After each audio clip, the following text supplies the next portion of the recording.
The brown bottle in your bathroom costs about $3, and it does the same job as the $15 descaling solution the coffee machine companies keep selling you. Most people think their coffee maker is clean because the water looks clean. But the companies that build these machines know exactly what is growing in the parts you never see. They just do not volunteer it, because a machine that quietly gets gross is a machine you replace. So here are 11 of them, and number 6, the one growing inside yours, will make you check your kitchen tonight. Number 1, the slime in the water tank. Start with the part you refill every day and never actually look at.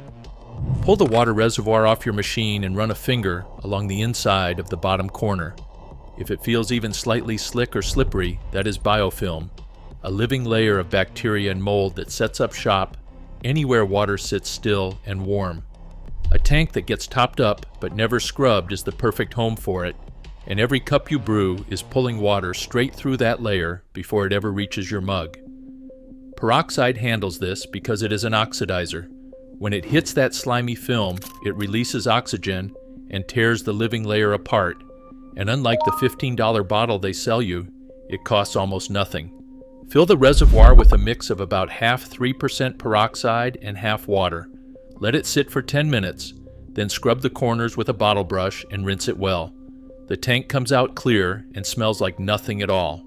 That is how a water tank is supposed to smell, and a lot of people have never once smelled theirs that way. A clean tank is also a big part of why your coffee stops tasting faintly stale, the flavor you probably blamed on the beans. And here's the tell that it was the tank all along. Brew a cup right after you clean it with the same beans and the same water, and it tastes brighter and cleaner. Nothing changed except the tank that water passed through on the way to your mug. But the tank is the part you can reach. The next one is the part you step around every single morning and never think about. Number 2, the drip tray and the stand under your mug. Underneath where your cup sits, there is a tray that catches every drip, every splash, and every overflow, and it holds that coffee in a warm plastic dish for weeks. Lift it out and look at the corners. That dark buildup in the seams is mold, feeding on old coffee, and the little grate your mug rests on is usually worse, because it never gets wiped and it stays damp between brews. Drop the tray and the grate into a sink with straight 3% peroxide and a little warm water, and let them soak for 15 minutes while you make your coffee. The peroxide bleaches out the coffee staining and kills the mold at the same time, so it comes out for good instead of smearing around under a wipe. Scrub the seams with an old toothbrush, rinse, and set it back in place. Here is why this one matters more than it looks. That tray sits right under the warm machine, so every time it heats up, it is lifting a little of that musty smell into the air around your coffee.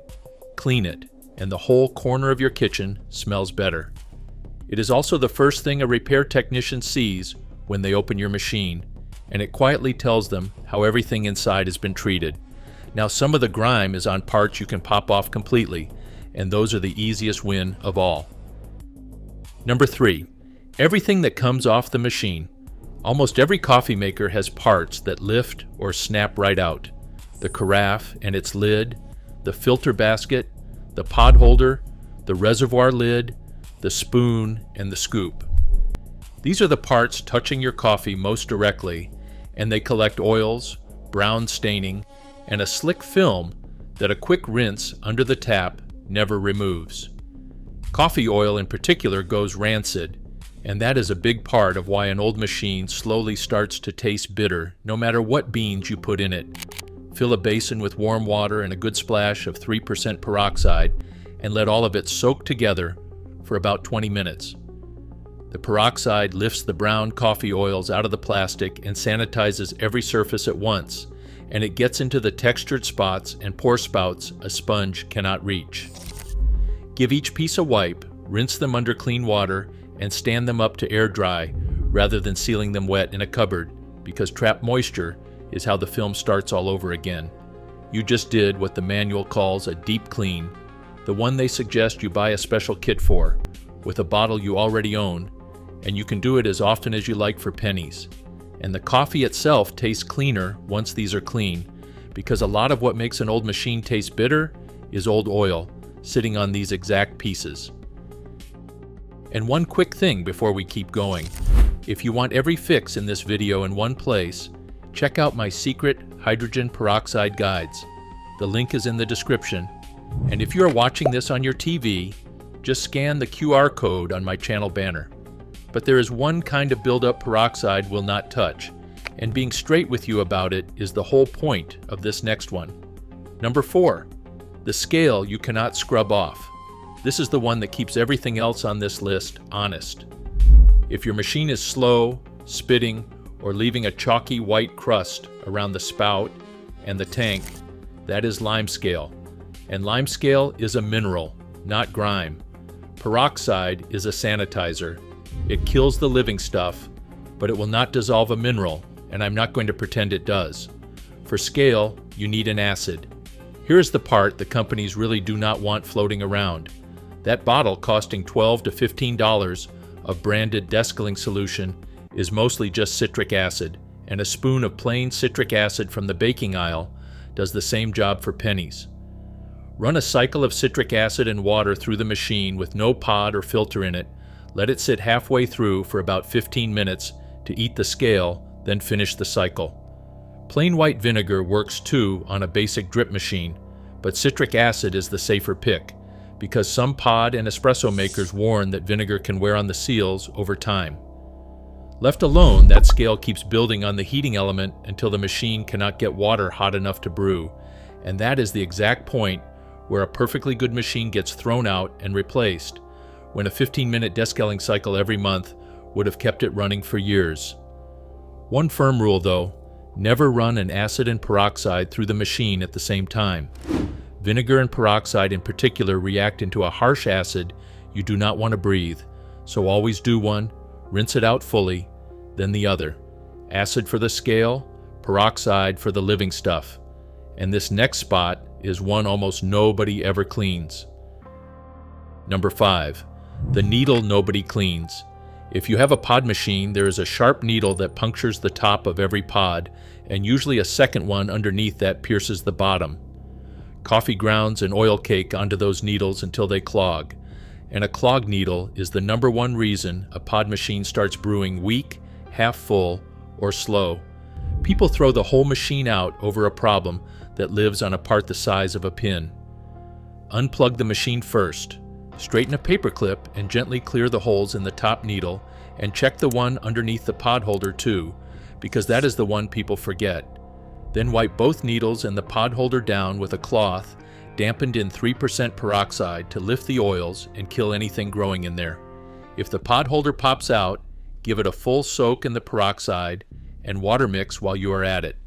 Put it all back together, run one water-only cycle, and the machine brews full and hot, like the day you bought it. A $3 bottle and a paper clip just saved you from replacing a $100 machine over a clogged pin. A lot of the pod machines that get tossed for brewing weak were never broken. They were just never cleaned in the one spot that matters. And that brings us to the one I really made this video for, so brace yourself. Number 6. What is growing inside yours? This is number 6, the one growing inside yours right now. All of the tubing and the internal tank that you cannot see, the parts water sits inside between every brew, are dark, damp, and warm, which is exactly where mold and bacteria want to live. This is not me being dramatic to scare you.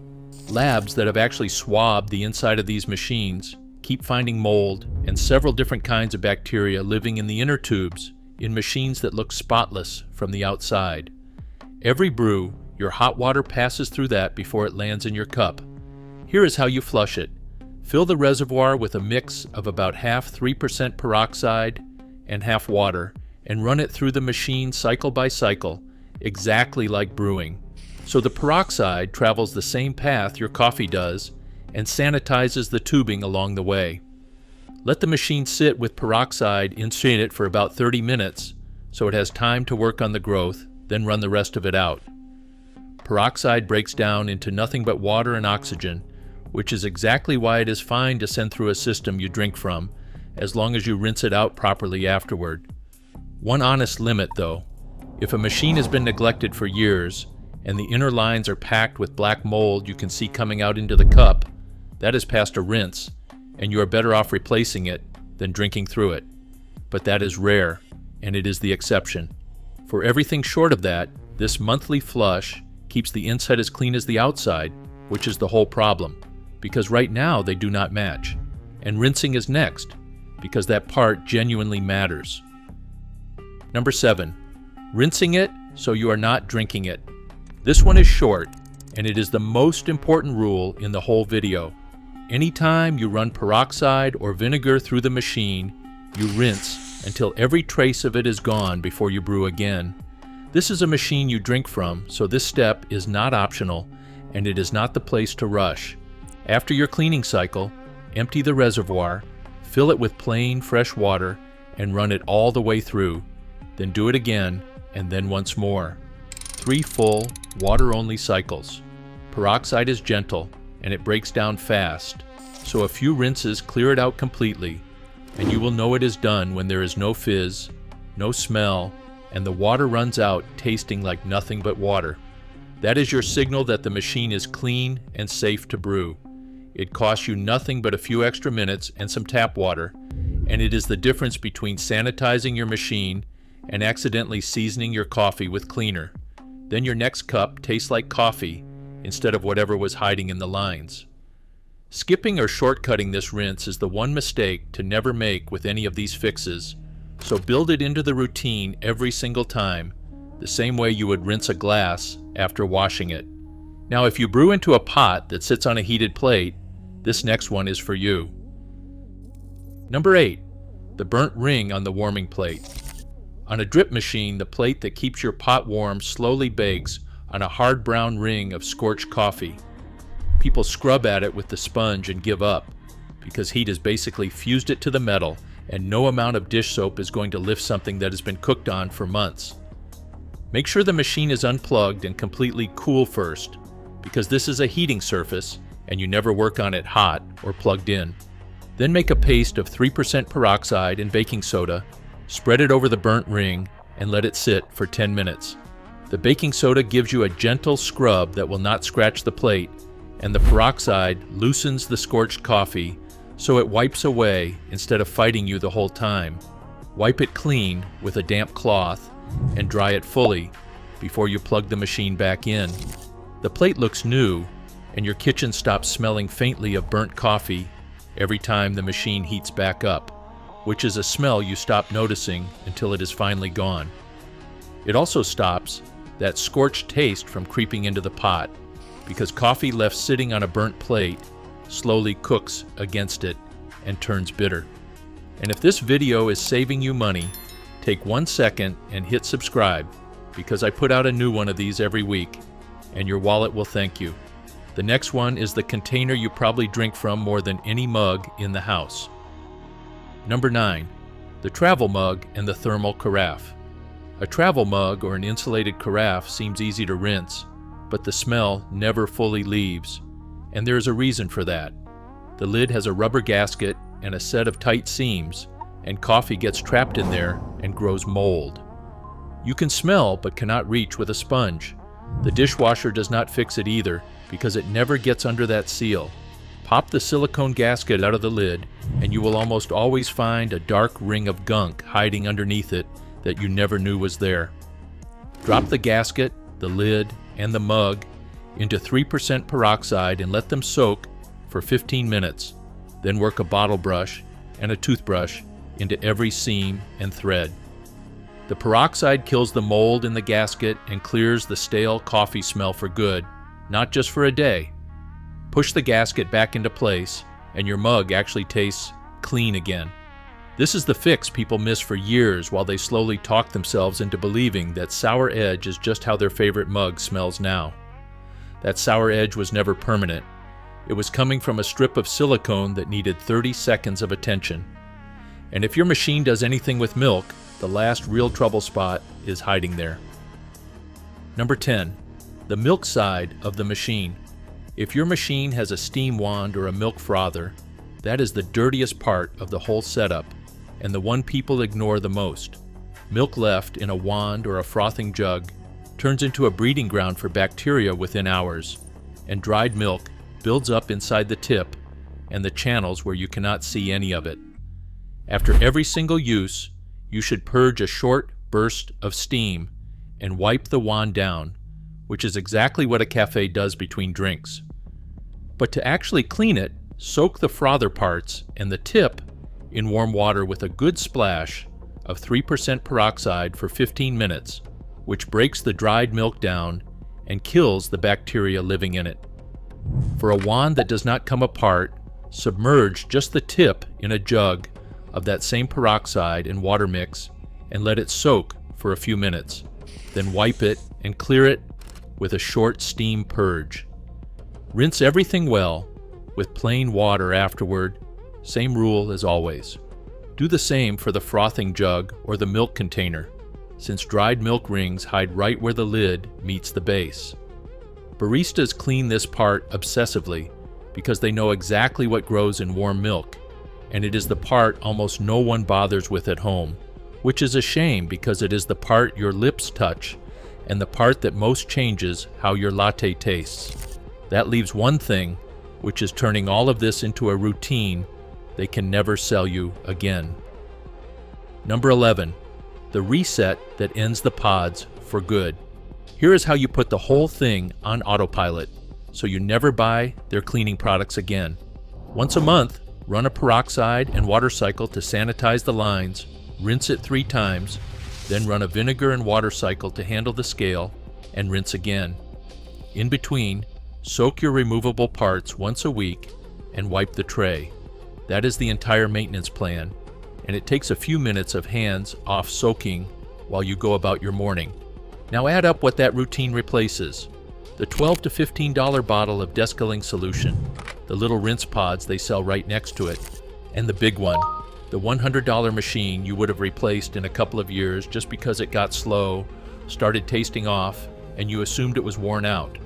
You handled every bit of that with a $3 bottle of peroxide and a jug of vinegar that costs a couple dollars more.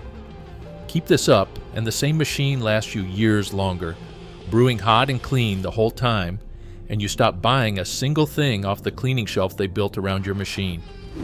That is the reason this whole business would rather you never learn what is in that little brown bottle.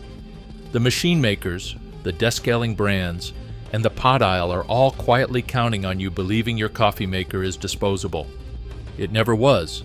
A quick word on safety before you go. 3 rules so you do this the right way.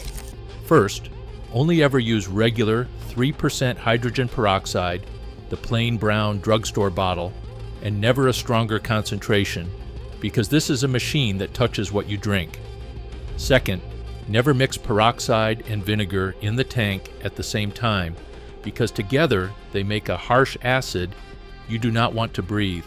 Use one, rinse fully, then the other, in separate cycles. And third, always finish with 3 plain water cycles, so nothing is left behind before you brew again. If you open your machine and find heavy black mold deep in sealed tubing you cannot reach or rinse, that machine is past saving, and the right move is to replace it rather than keep drinking from it. If this saved you from buying another machine, your kitchen appliances are next. I did 11 things appliance techs don't want you to know about hydrogen peroxide, and number 6 pulls the mold out of your washing machine seal for good. It is on screen right now.